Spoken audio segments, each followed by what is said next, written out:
Muy buenas noches, amigos, y bienvenidos a una edición más de Enfoque. En los últimos meses se viene incorporando al lenguaje de la opinión pública una expresión que es maternidad subrogada.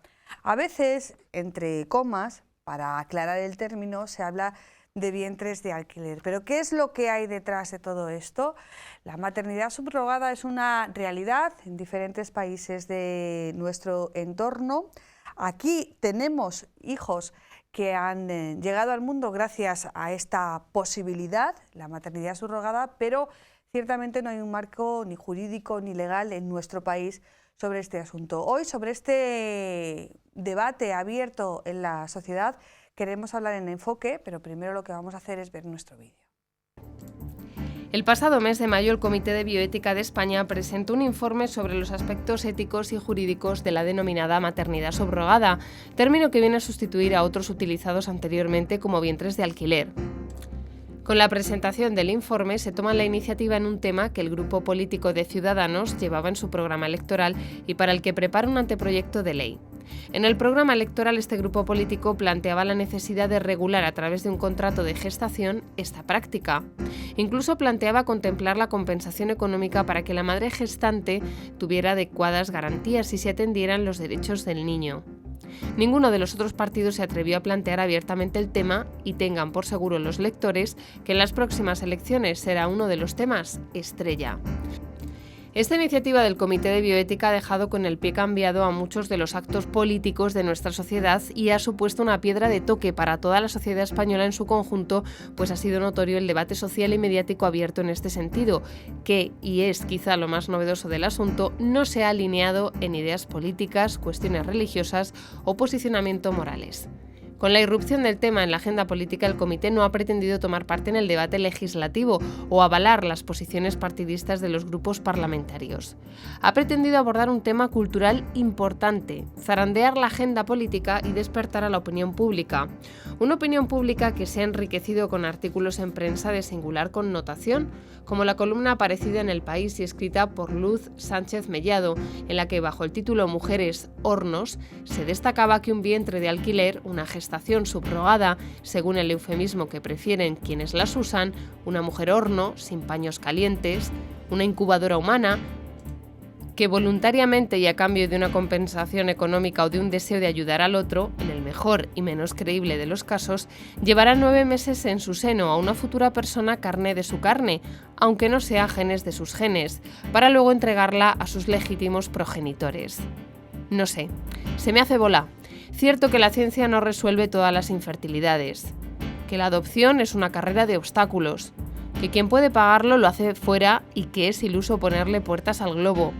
La vocación de trascendencia, amor y proyección en el otro alienta la paternidad desde que el hombre es hombre. Ser madre o padre biológico puede ser un anhelo, pero no un derecho inalienable. La posible regulación de la gestación subrogada divide al Partido Popular y al Partido Socialista. No me extraña. No es un asunto ideológico, es más bien, sí, una cuestión de tripas y de conciencia. No estoy orgullosa de las mías, no sé si cambiaría de opinión si tuviera a alguien querido en esa tesitura. Solo sé que las mujeres no somos hornos.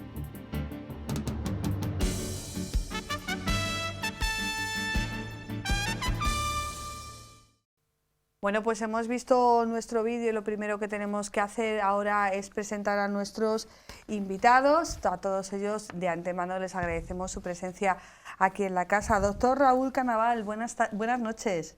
Buenas noches. ¿Es usted médico de urgencias? Médico de urgencias. Bueno, pues muchísimas gracias por acompañarnos. María Jesús Ibáñez, enfermera, buenas noches. Buenas noches, Ana. Gracias por estar aquí, tú más familiarizada con las cámaras. Y el que yo creo que ya tiene el máster en esto de las cámaras es el doctor Luis Fernando López Almodóvar, cirujano cardíaco. Buenas noches. Buenas noches, aunque hoy habrás comprobado que vengo como persona, hasta vengo vestido de otra manera. Ya, pero yo, como ya hicimos la broma aquella del corazón partido, el rompecorazones, ya se me va. No, hombre, yo creo que los médicos son... Hay que cambiar el chip, ¿no? Los médicos son personas, ¿no? Bueno, afortunadamente. Somos personas antes que médicos. Hombre, afortunadamente. A veces generamos nuevos lenguajes. Con el aborto, por ejemplo, generamos aquella expresión que es interrupción voluntaria del embarazo. Con la muerte asistida, pues se generó la palabra eutanasia, que quizás es la más antigua etimológicamente, la muerte asistida, la muerte digna, también se habló de eso. Generamos nuevos lenguajes que de alguna manera yo creo que encierran diferentes intereses y algunos no precisamente positivos. Con los vientres de alquiler / maternidad subrogada, yo creo que hemos comenzado a generar un nuevo lenguaje que trae unos intereses en la mochila y también un estado de opinión. Pero para empezar por el principio, ¿qué es lo que se define como maternidad subrogada / vientre de alquiler, doctor López? Bueno, pues mira, yo lo primero que te quería decir, y muchas veces, pues muchas de las opiniones que yo te puedo transmitir son las que ha manifestado el Comité de Bioética del Ministerio de Sanidad. En nuestro vídeo. Lo primero que hay que es, por lo menos nosotros, intentar plantear la terminología. Yo creo que el término del que debemos hablar es de madres de alquiler y olvidarnos del resto de historias, por lo que tú has dicho, por los intereses que hay. Otros términos que incluso tú has señalado pues tienen algunas críticas. Por ejemplo, llamar vientre de alquiler, pues podríamos decir que lo que vamos a alquilar no es solamente el vientre, o sea, estamos alquilando, entre comillas, a toda una mujer. Yo creo que una mujer es algo más que un vientre, ¿no? Y luego, pues bueno, pues es muy importante llamarles madres de alquiler porque si hablamos de gestación de alquiler gestación subrogada, o gestación subrogada, que es un término ahí que yo creo que mucha gente incluso se iría al diccionario a buscarlo, hablar del término gestación también implica excluir una de las propiedades muy importantes, que es la maternidad de todo esto que estamos hablando. Y luego ya, pues el colmo del eufemismo, ¿no?, es el término de gestación por... el que aparece en la ley de gestación por sustitución, que no me salía el nombre, que es el que aparece en la ley de reproducción asistida del año 2006, que está muy en consonancia pues, de lo que tú has dicho, de los eufemismos para llamar al aborto interrupción voluntaria del embarazo, a la eutanasia derecho a la muerte digna y todo esto, ¿no? Yo creo que lo primero que hay que asentar es la terminología y yo creo que el concepto de maternidad, madres de alquiler, es el que un poco más resume todo esto de lo que vamos a hablar. Y que objetivamente define lo que vamos a hablar. Doctor Caraval, ¿de acuerdo? Totalmente de acuerdo. Nosotros que somos expertos bioeticistas, ¿no?, nos gusta la bioética. En bioética uno de los pilares fundamentales es, para conocer de qué estamos hablando, es empezar a llamar las cosas por su nombre. Entonces nosotros, bueno, bioética y en todas las cosas de la vida debería de ser así. Pero en estos aspectos que hablan de la moral enfrentada a las ciencias biosanitarias, el saber de qué estamos hablando es fundamental, porque es el primer paso para confundir a las personas. En el momento en que las personas no entienden qué está pasando, en ese momento tienes medio ganado ya la posibilidad de al final introducir pues conceptos o situaciones que son desde un punto de vista ético pues reprobables, ¿no? Como entendemos muchos, la mayoría de los sanitarios, que es este tema, ¿no? Bueno, pues una vez definido de lo que estamos hablando, maternidad de alquiler, un matrimonio, una pareja de hombre y mujer, de hombre y hombre, de mujer y de mujer, una mujer soltera, un hombre soltero, independientemente de su condición sexual, deciden que una mujer en edad fértil, vía inseminación artificial, geste a un niño y que cuando ese niño nazca, ellos lo asuman como hijo propio. Ojo, no como adopción, sino como hijo propio. Y eso es lo que es la maternidad por alquiler, el vientre por alquiler y tal. Eso es una realidad que existe en muchos países de nuestro entorno, que tiene su jurisdicción, que tiene su legislación, y es una realidad por la que a España, de la que ciudadanos españoles han hecho uso, y tenemos aquí a niños que han venido al mundo por ese sistema. Niños que, por otra parte, no tienen nada que ver con todo este problema. O sea, Esos niños tienen todos sus papeles legales, son hijos de esa pareja, y los niños, yo creo que, no sé si podemos, yo creo partir de la base que los niños no tienen culpa de nada, los pobres. Podemos dejar ese primer pilar. Pero en un momento determinado, en España, concretamente el grupo político Ciudadanos, plantea un proyecto de ley para regular en España esta práctica. Porque en España se hacía de gente que lo hacía en el extranjero y luego venían aquí con sus niños, pero en España esto de momento no se puede hacer, de ninguna de las maneras. Ciudadanos plantea este proyecto de ley y hete aquí que comienza un debate en la opinión pública, en la opinión publicada, que diría un profesor mío, y en la sociedad española y a nivel político, que yo creo que ha desconcertado a mucha gente, porque los posicionamientos de base luego se han chocado de frente con la realidad, y yo creo que el primer gran, digamos, sorprendido ha sido precisamente este partido político, Ciudadanos, y quizás hasta sus votantes, Luis Fernando. Sí. Bueno, María Jesús, que nos habla todavía, mujer. No. Vamos a ver, yo lo que creo es que sí que es importante también que sepamos de dónde parte todo esto de la maternidad subrogada, ¿no? Vamos a ver, los primeros casos que se dieron fueron hechos muy altruistas, eran familiares directos de personas que tenían este deseo de maternidad y que no lograban por los medios naturales y que entonces recurrieron a esto por la voluntariedad, la generosidad de un familiar que quería hacer este servicio con generosidad por una hija o por una hermana. Entonces, y eso es un hecho. Y otro hecho es que, abierto este melón, por así decirlo llanamente, claro, de ahí ha derivado todo lo que ha conllevado y todo lo que conlleva el que sea factible desde el punto de vista legislativo este hecho. Porque ya no es por altruismo, ya estamos hablando de un comercio y estamos hablando de atentar a la dignidad tanto de ese ser que se va a crear como de esa madre. Luego hablaremos por eso, porque has tocado un tema muy importante, el altruismo, entre comillas, o el altruismo sincero, que a lo mejor también lo hay, pero eso. Pero vamos a esos posicionamientos políticos que yo creo que han descabalado más de uno, ¿verdad, Luis Fernando? Sí, el problema, mira, yo creo que este asunto hay que afrontarlo desde diferentes puntos de vista y quizá lo más importante sea por lo menos los pasos que demos, esta noche, que los demos con seguridad, ¿no?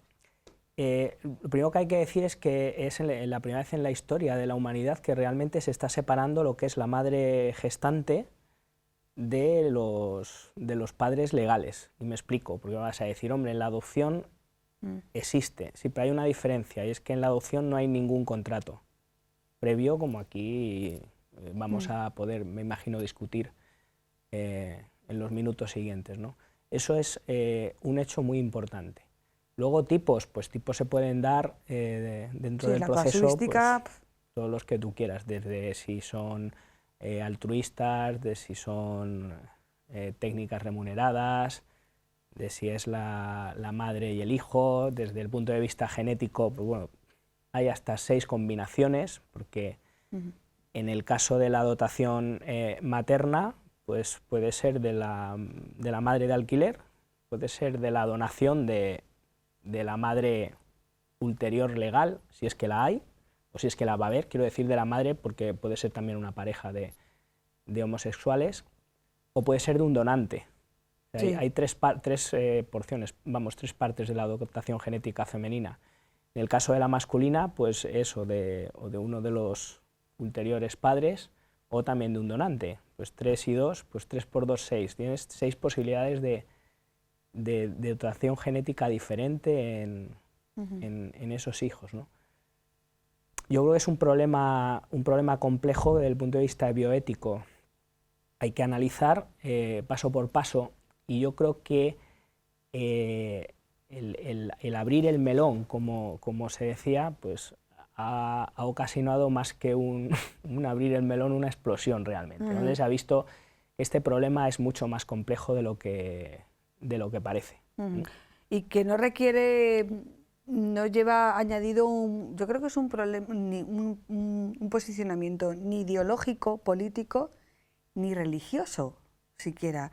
Es un posicionamiento antropológico, es una cuestión de la persona, porque podemos encontrar, y eso ha sorprendido mucho en la prensa y tal, posiciones similares en una feminista conocida, como es por ejemplo Lidia Falcón, y una experta en bioética católica como es Teresa Comte, en una famosa entrevista que salió en Alfa y Omega. Y esto es lo que yo creo que ha desconcertado mucho a la gente. Claro, tú fíjate una cosa, que si empezamos por el principio y nos planteamos de que en este eje que podríamos llamar procreación, gestación, filiación del hijo, si cogemos el aspecto de la procreación, pues desde el punto de vista de que todos estos procesos se hacen por fecundación in vitro, pues ya tendríamos ahí una apreciación moral.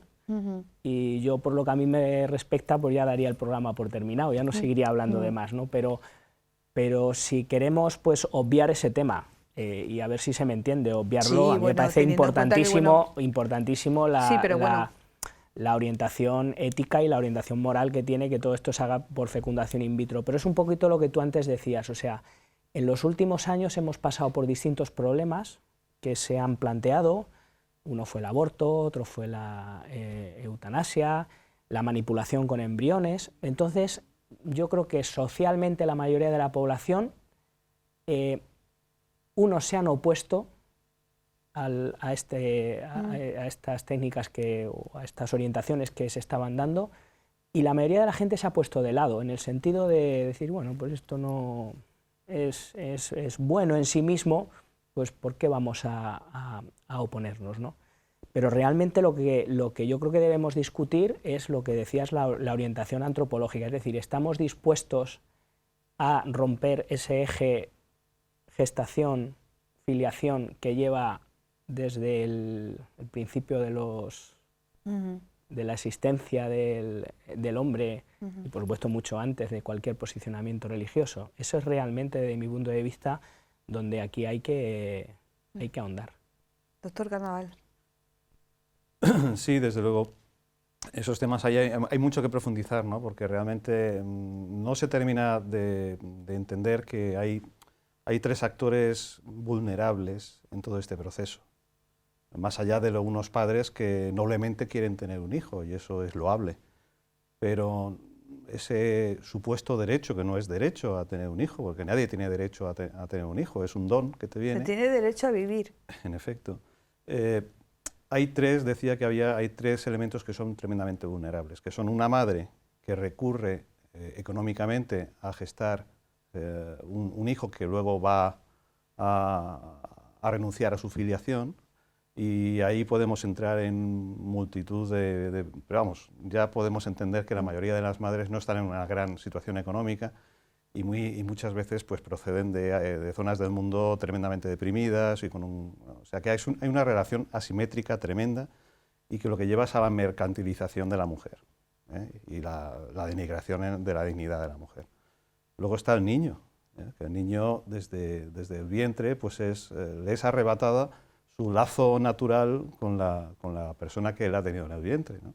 Y eso antropológicamente es romper con miles de años. Lo que decía el doctor López Almodóvar, ¿no? Efecto. Y luego además hay un aspecto tremendamente importante que se olvida, que es el propio embrión. Luego veremos que procede como cualquier otra fecundación in vitro, pues ahí se fecundan X embriones. De esos embriones hay algunos que se implantan en el útero de la madre que se ofrece a ser madre de alquiler, pero luego hay otros muchos que terminan en un banco de embriones y nunca se sabe de ellos o son destruidos finalmente. Y luego hay un concepto tremendo que está en potestad de los contratantes, porque no dejan de ser padres contratantes, que es el concepto de reducción embrionaria. Es un aborto. O sea que introducimos el aborto incluso también en este tema. La reducción embrionaria es, habitualmente para garantizar el éxito se implantan de 1 a 3 embriones. Vamos a poner que en un aspecto mercantilista se ponen 3 para tener mayores opciones de éxito. Luego los padres que han contratado posiblemente no quieran tener 3. y entonces se produce una intervención quirúrgica intraútero en la que se produce un aborto del número de embriones que los padres contratantes no quieran. Con lo cual, pues desde un aspecto bioético, es que no se sustenta, o sea, se cae absolutamente. Claro que se cae. Es más, ya ahondando un poquito en el tema del control legislativo de este tema, es un tema en el que está ya contemplado incluso en la Convención de Derechos del Niño de la ONU, en el año 2000, en el protocolo que pretendía garantizar los derechos del menor. En el apartado de venta de menores se introduce el concepto de maternidad subrogada o equivalente y se asemeja a la prostitución de menores y al uso de los menores en pornografía. O sea, que estamos hablando de un tema que es tremendamente... Pero contra todos esos argumentos que pueden convencer, y convencen de hecho, tenemos otro argumento que era el que decía María Jesús. Una pareja que no puede tener hijos y decide, por un lado, como decías tú al principio, altruistamente, aunque esas cosas en los pueblos, los que somos de pueblo hemos conocido historias de nuestras madres, pues aquella tenía 5 hijos y su hermana no tenía ninguno y le dio 1, pero bueno, ya se lo dio vivo, o sea, nacido, ¿no? Pues una hermana dice, ¿cómo no le voy a ceder yo mi vientre y mis óvulos a mi hermana, si es sangre de mi sangre? A ver, es que cuando ponemos encima de la mesa estos argumentos emocionales o esa pareja que dice no le va a faltar de nada, va a tener la mejor educación, los mejores padres, o esa madre que dice es que yo para desarrollarme plenamente necesito ser madre, no entiendo mi vida sin la maternidad, ¿qué decimos? Vamos a ver, la maternidad es un concepto muy amplio, no es gestar un hijo, tener un hijo. O sea, la maternidad es mucho más.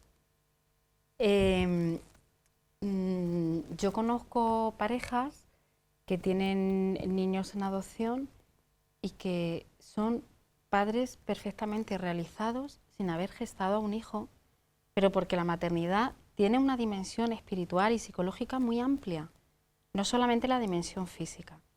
Entonces, yo creo... Bueno, si en este caso tampoco hay dimensión física, porque la madre en los papeles tampoco se queda embarazada. Sí, pero hay como o sea, para mí la gran diferencia es, un poco lo refería antes el compañero, o sea, es que hay un contrato, yo pongo las condiciones y además hay un control de calidad. Porque es que eso también lo hemos visto. O sea, hay casos que ha habido una maternidad subrogada y que uno de los embriones, o sea, era un gemelar y uno de ellos era un Down, se quedaron, sí, en India pasó. Se quedaron con el que estaba sano y el del Down le dejaron en el hospital con la madre que lo había gestado. Quiero decir, hablamos de control de calidad como de objetos. O sea, estamos hablando de cosificación de la persona. O sea, no es tan sencillo, o sea, es tan poco los casos en los que hay esa sinceridad de la que tú hablas, de simplemente por generosidad, por hacerle ese favor, Quiero decir, yo lo que veo es que la realización de esas personas que físicamente o no pueden ser madres o no está en esta suplencia, sino que está en todo otro tratamiento y en toda otra visión de la dimensión de la maternidad. Luis Fernando. Sí, yo te vuelvo a recalcar, porque antes nos has preguntado sobre el enfoque ético y yo creo que es la base de la cuestión. O sea, si realmente nosotros queremos romper la dimensión antropológica de lo que es la maternidad en el ser humano, ¿no? Y la queremos contraponer, pues este eje que yo te he dicho de relación sexual, gestación, filiación, lo podemos entender todos clásico, lo queremos cambiar por realmente lo que aquí se persigue, que es el llevar al extremo pues, la voluntad de unas personas de tener un hijo. Entonces, eso es lo que realmente, en mi opinión, hay que plantearse. Esa voluntad de unas personas hay que llevarla al extremo, y me refiero, hay que poner a la técnica al servicio de ellos para que consigan su objetivo. El tener un hijo es un derecho y la ciencia está a su servicio. Lo segundo, se puede romper ese análisis o esa derivación biológica que llevamos todo este tiempo conociendo. Eso se puede destruir de esa manera. Y tercero, si los que podemos estar en contra de la maternidad de alquiler defendemos una opción moral o ética, esto es también otra opción moral o ética, lo que se está defendiendo. Sí, se pueden igualar los planos. Ese es el plan donde realmente, y es donde, como tú decías antes, ha estallado el problema. O sea, yo creo que ha habido gente que se ha metido en esto, bueno, pues a ver qué pasa, y se ha visto que la esencia del problema es mucho mayor de lo que realmente así a priori parecía. Otra cosa es hablar del tratamiento que se le da a la mujer, de los derechos o de si esto es positivo o no para el niño, de los aspectos legales, pero realmente son temas que tienen su enjundia, pero la chicha está en ese primer planteamiento. Estamos en un problema que realmente, vamos, en mi opinión, afecta lo que es la esencia del hombre. Doctor Canaval, esos argumentos emocionales, sentimentales, muchas veces, pero bueno, no solamente en este caso de la maternidad subrogada, cuántas veces se ha dicho, por ejemplo, ante una enfermedad degenerativa de un hermano, se puede gestar a un hermano y con una adecuada modificación del patrón genético conseguir que ese hermano salve al otro hermano. Tú ves ahí a las dos criaturas y ves a sus padres y dices, pero ¿cómo le vamos a decir a estos padres que han hecho mal? ¿Cómo le vas a decir a esos padres que quieren ser padres que no? Que por aquí no. Por la adopción desde luego que sí, que por aquí no. Siempre está claro que todo esto parte un poco, como comentaba antes, de casos de sensacionalistas, ¿sí? De necesidad emocional importante, que pretenden justificar lo que viene después, ¿no? Está claro que a estas personas que tienen esa necesidad emocional, pues hay que darles alguna respuesta, y es tradicional, es la adopción, o el recogimiento, ¿no? Como se hacía anteriormente, el acogimiento de menores y la adopción, y es una opción magnífica para ejercer la maternidad y la paternidad en este país, y posiblemente haya que potenciarla, haya que facilitarla, haya que reducir un poquito todos los trámites que conllevan el conseguirla de manera eficaz, ¿no? Lo que pasa es que esos casos de extrema necesidad han servido para que luego se abra la espita a lo que es de verdad los colectivos que realmente están exigiendo o están abogando o están presionando para que esto al final termine siendo legislado, ¿no? O sea, admitido por la población.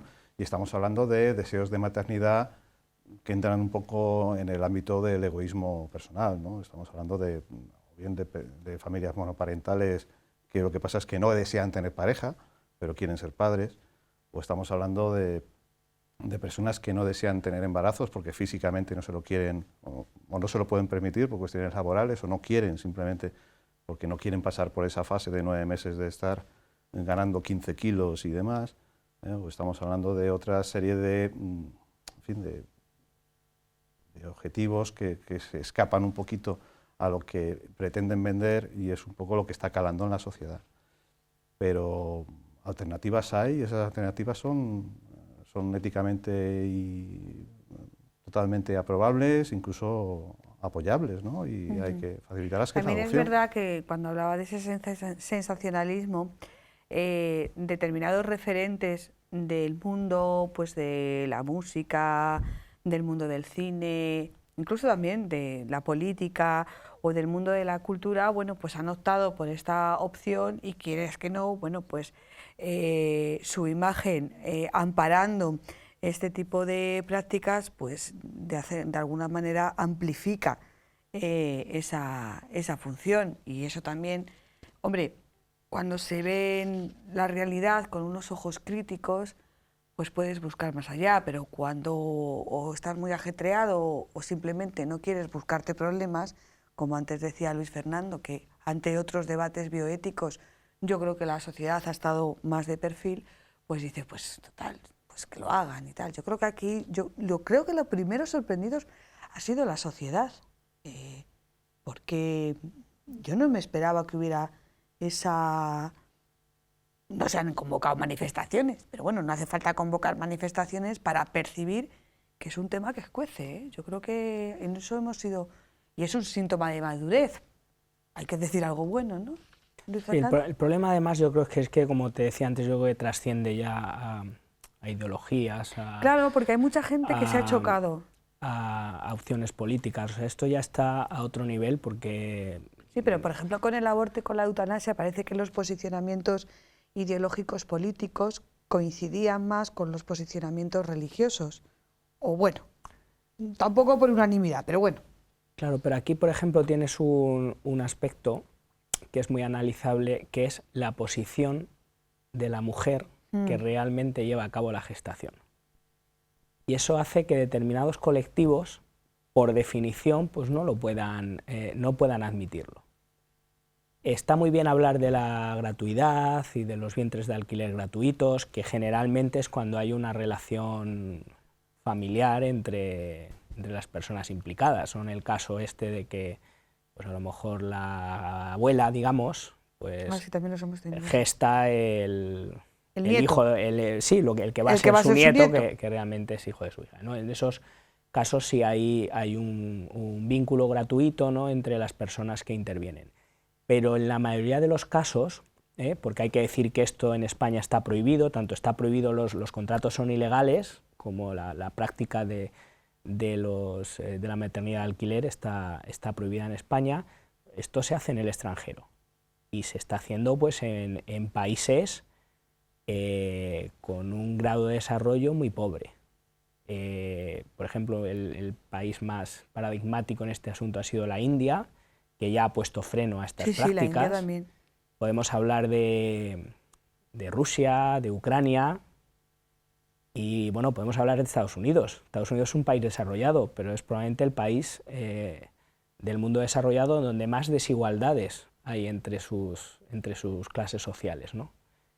Entonces, realmente es muy importante qué se está haciendo qué papel juega la mujer, la madre gestante en este proceso, porque si tú excluyes que el proceso sea gratuito y es algo que se le está pagando a la mujer, pues es muy difícil que determinadas asociaciones que defienden la libertad de la mujer puedan aceptar esto.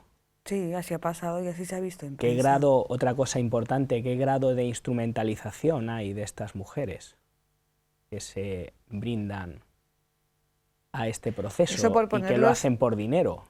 Por ponernos en el plano económico, pero hay un plano emocional que eso no tiene precio. ¿Cómo quedan estas mujeres psicológicamente? Es más, incluso en un vientre de alquiler completamente altruista, entre abuela, madre, nieto, esos casos que hemos conocido, ¿hasta qué punto la abuela se siente abuela o se siente madre? ¿Y hasta qué punto la madre se siente invitada de plástico? ¿O entre hermanas? Cuando llegue el momento de explicárselo al niño, porque esa es otra, ¿esto se lo explicamos al niño? ¿Qué le dices? Mira, yo soy tu madre, pero es que hay muchísimas más consideraciones que yo creo que hay que plantearse, ¿no? Sí, no, totalmente de acuerdo. Aparte de que un embarazo, las que hemos sido madre, sabemos que deja huella emocional, deja huellas físicas en nuestro cuerpo, pero deja una huella emocional. O sea, esto no es... Esto está científicamente demostrado. Sí, eso ya no es opinión, eso es ciencia. Sí. O sea, durante el embarazo se produce una transferencia de células entre la madre y el hijo La madre recibe una dotación de células madre de su propio hijo Sí. que permanecen con ella toda la vida. Es decir, hay una transferencia biológica entre madre e hijo y hay el ambiente psicológico que acompaña a todo el proceso de la gestación. Y esa ligazón madre-gestante-hijo, esa ligazón psicológica ha existido, es de por vida. Es de por vida. Siempre se dice tradicionalmente que madre no hay más que una, ¿no? Y hay incluso, pues, es un principio de derecho romano, el que la maternidad es una certeza, ¿no? La maternidad es una certeza y la paternidad siempre ha sido una suposición. O sea que la ligazón entre madre e hijo ya es psicológica de por vida, pero es biológica.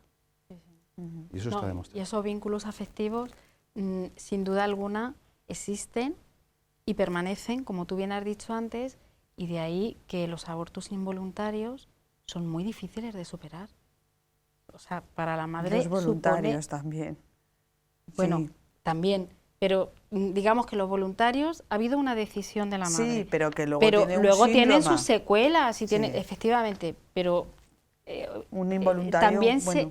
claro, también se debe a eso, porque existe un vínculo ya con algo que tú tienes dentro, que es tuyo y que lo pierdes. Entonces, aunque fríamente se haya hecho un contrato en el que tú desde ya renuncias a la maternidad con esa criatura, de hecho, cuando seleccionan a la posible madre, tienen que ver que tenga unas condiciones como idóneas para que sea capaz luego de fríamente entregar al hijo, como que físicamente esté bien para gestar al hijo, etcétera, ¿no?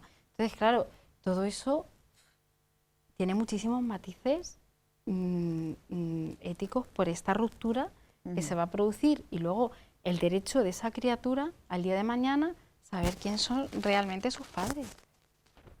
Esa criatura tendría que saber el día de mañana quién son sus padres. Y como tú bien decías, ¿cómo se lo explicas? Hombre, Es que creo que es complicado. no es que sea un derecho, es que eso está regulado por ley en España y los hijos tienen derecho, incluso en los mecanismos de adopción, Sí. pues un hijo tiene derecho, una vez llegada a su mayoría de edad, a saber quién son los padres. En este asunto de la maternidad subrogada, yo no sé si exigiría yo la mayoría de edad o exigiría otro tipo de edad, porque creo que puede llegar a ser difícil llegarles a explicar realmente quién es su padre genético, su madre genética, su madre gestante. Es un asunto un poquito complejo. Por eso yo creo que esto, como tú decías antes, pues no es que haya puesto de acuerdo a mucha gente, sino que se han dado, yo creo que mucha gente se ha dado cuenta de que esto es un poquito más serio y que realmente por una vez la voluntad y el simple deseo del hombre no se puede llevar a tal fin tan a la ligera, porque está teniendo mucha trascendencia. Y por una vez, y permítaseme el tono, la Iglesia no es la agorera. Que por una vez en este debate no está la Iglesia, los carcas, solo como han estado en otros debates, con lo cual no es por quitarle razón a la Iglesia, pero algo gordo se está cociendo, ¿no? Que siempre se ha llevado en este tipo de debates la Iglesia, bueno, pues la carga de la prueba en esta ocasión negativa.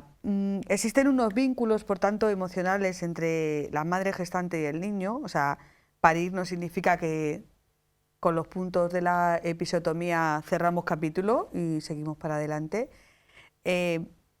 No quería yo tampoco que de este programa se entendiera que estamos juzgando a los padres que quieren optar por este tipo o que ven en esta práctica, si consiguiera un marco jurídico en España, una salida a dar, bueno, pues conseguir su anhelo, que es la maternidad. Pero yo creo que también es justo reconocer que en este mundo estamos en una sociedad y que no estamos solos, tenemos que ser responsables y justificar nuestros actos, ¿no? Y yo creo que tanto la madre gestante, que sabe Dios en qué circunstancias se verá, como los padres, pues tienen su hueco en este debate, pero también los niños, ¿no? Como estábamos diciendo, ¿no? Claro, es que... Que alguien... Mira, yo creo que hablar de los extremos siempre es negativo, ¿no? Si nos quedamos solamente en el deseo de las parejas que no pueden tener hijos, pues incluso uno puede mirar para otro lado y estar a favor de estas prácticas. Si uno pues habla lo que ha dicho María Jesús, lo de la reducción embrionaria y que este niño no me gusta, o este viene con síndrome de Down y no lo quiero, que eso ha pasado, de no, como hemos dicho antes, sí, pero pues esos son extremos, pero yo lo que te digo es, el derecho de la persona está por encima de conseguir lo que quiera a cualquier precio.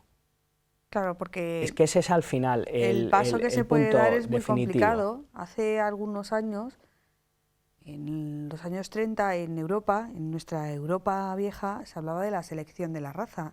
Y ahora todos nos echamos las manos a la cabeza. Claro, ahora nadie se atreve a meter este concepto aquí, pero en el fondo estamos seleccionando, ¿no? Totalmente. Y luego Hay otra una cuestión... instrumentalización muy clara.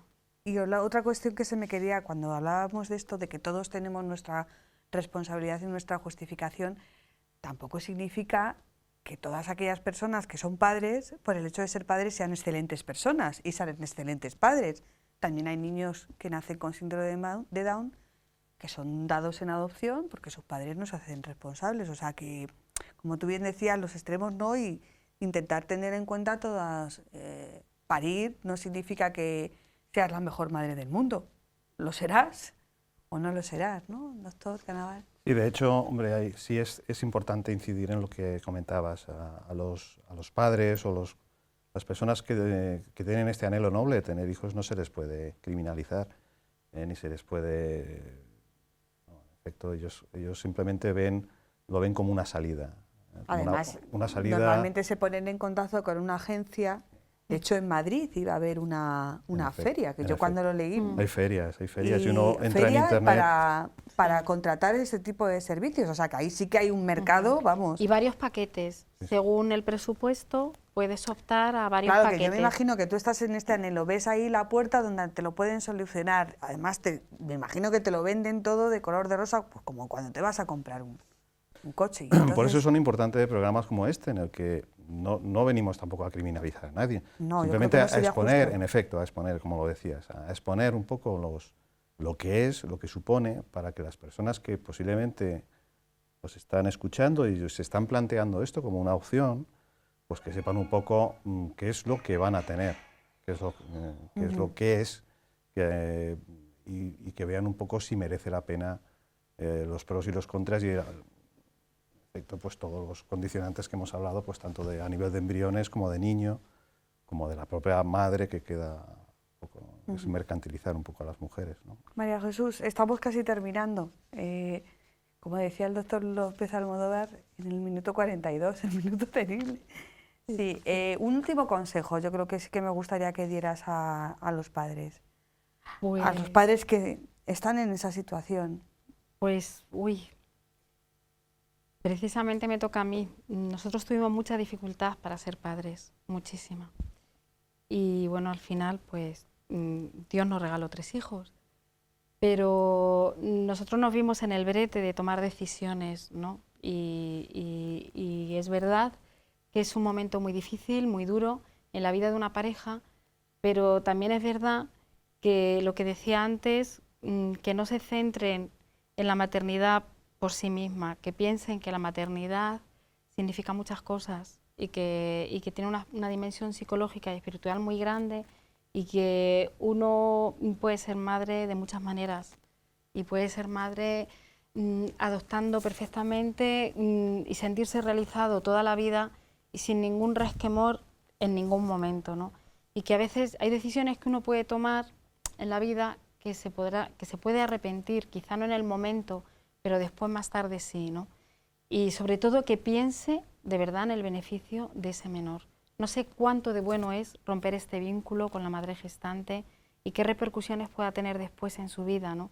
Entonces, si uno, por amor, que sería lo que el móvil para tomar este tipo de decisiones, eres capaz de pensar más en esa criatura que en ti, ¿realmente le estás dando o estás generando lo mejor para esa criatura? O sea, que se pregunten siempre qué es lo mejor para esa criatura antes de tomar cualquier tipo de decisión, y que la Iglesia les acoge por supuesto, para ayudarles. Doctor Canaval. Incidiendo en ello, es que es un tema que no hemos tratado todavía, y yo creo que antes de irnos deberíamos, que se ha asemejado un poco al tema de la donación. Se ha intentado, se ha pretendido asemejar un poco esto al tema de la donación, cuando desde un punto de vista científico y antropológico es radicalmente distinto. Y en eso lo que hay que tener claro es que uno, cuando dona una parte de un cuerpo que no está viva. Es un órgano que vale para dar vida, pero en este caso estaríamos hablando de una donación de un ser vivo, con todos los problemas que hemos hablado ya, repito, de los embriones, de la madre que queda mercantilizada y del propio niño que queda desarraigado. No, y yo creo que también de los propios padres, que en un momento se pueden plantear cuál es nuestra responsabilidad. Una cosita para terminar. Tenemos este informe del Comité de Bioética, que es un comité nacional de expertos, independiente. Creo que no es vinculante. Sus juicios no son vinculantes, sus informes no son vinculantes, pero yo creo que ha sido una referencia para este debate. Los colegios de médicos me imagino que también hablarán. ¿Es una postura unánime dentro del sector médico? Bueno, el informe del Consejo de Ética, en mi opinión, está muy bien escrito, muy bien redactado y muy bien explicado, ¿no? Sin hablar de las personas que recurren a esto, porque yo creo que no es el tema, y yo por lo menos a nivel personal no he venido a hablar de casos particulares, pero yo sí me gustaría recalcarte una cosa. Este proceso es ilegal en la mayoría de los países de Europa. Hay muchos organismos internacionales que se han posicionado en contra, y la postura del Comité de Ética, del Consejo de Bioética, es que al menos por el momento siga siendo así. Cuando yo creo que algo pone a tanta gente de acuerdo y a gente tan dispar, es por algo. Y sobre todo que ya no es cuestión ni exclusivamente ideológica, ni exclusivamente religiosa, ni exclusivamente moral, sino que toca a la esencia de la persona. Yo te digo brevemente, hay una mínima salida que a lo mejor en el futuro podamos ver, y es la aceptación, o sea, que se legalice las madres de alquiler gratuitas, o sea, sin un contrato, que es lo que no está sucediendo. Pero claro, el problema que plantea es que probablemente no habría tantas madres que gratuitamente se ofrecerían a hacerlo fuera del ámbito familiar, y que yo en el ámbito familiar sí es comprensible.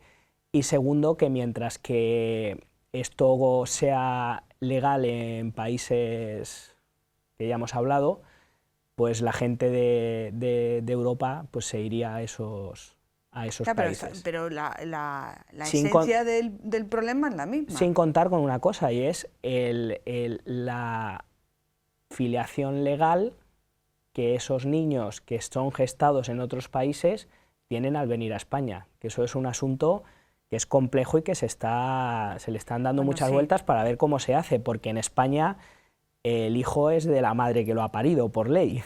Ya. Y eso es así. Vamos a ver, dar legalidad a esos niños, yo creo que en eso sí que se está de acuerdo que sí. Darle los niños su no identidad tienen, legal. Los niños no tienen la culpa, y por supuesto hay que darles un amparo legal.